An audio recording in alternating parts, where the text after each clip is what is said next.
భారతీయ పురాణాల్లో అత్యంత సంపన్నమైన, శక్తివంతమైన నగరం ఏదంటే అది ద్వారక. సాక్షాత్తు శ్రీకృష్ణ పరమాత్మ పాలించిన ఈ నగరాన్ని స్వర్ణద్వారక అని పిలుస్తారు. అయితే శ్రీకృష్ణుడు తన అవతారాన్ని చాలించగానే ఈ నగరం సముద్రంలో మునిగిపోయిందని మహాభారతం చెబుతోంది. ఇది కేవలం ఒక కథ మాత్రమేనా? లేక నిజంగానే సముద్రం అడుగున ఒక నగరముందా?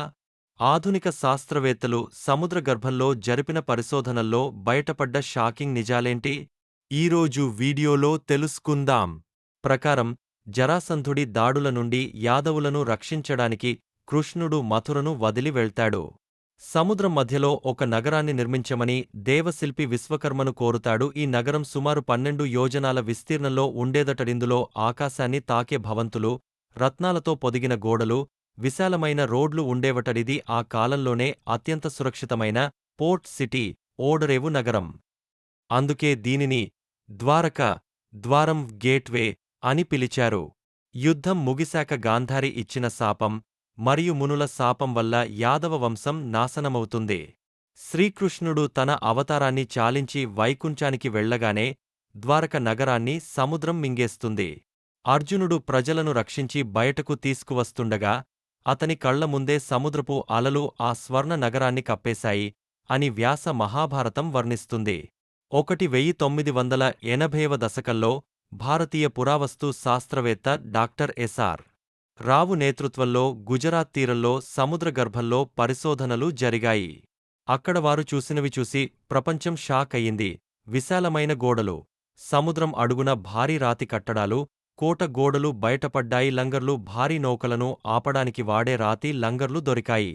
ఇది ద్వారక ఒకప్పుడు బిజీగా ఉండే ఓడరేవు అని నిరూపిస్తోంది ముద్ర. శ్రీకృష్ణుడు ద్వారకలో ప్రజల గుర్తింపు కోసం ఒక ప్రత్యేక ముద్రను వాడమని చెప్పినట్లు పురాణాల్లో ఉంది.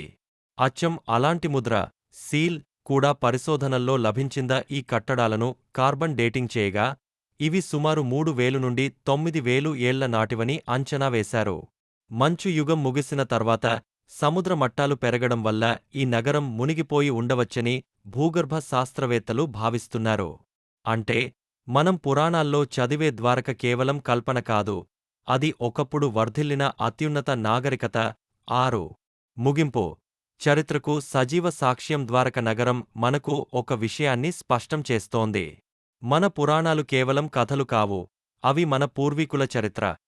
ఆ సముద్రపు అలల కింద ఇప్పటికీ ఇంకా ఎన్నో రహస్యాలు దాగి ఉన్నాయి. భవిష్యత్తులో జరిగే పరిశోధనలు మరిన్ని నిజాలను బయటపెడతాయని ఆశిద్దాం. సముద్రం కింద ఉన్న ద్వారక గురించి మీరు ఏమనుకుంటున్నారు? ఇది శ్రీకృష్ణుడి నగరమేనా? కామెంట్ చేయండి. ఈ వీడియో నచ్చితే లైక్ చేసి మరిన్ని ఇలాంటి చారిత్రక రహస్యాల కోసం మా ఛానల్ని సబ్స్క్రైబ్ చేసుకోండి. జై శ్రీకృష్ణ.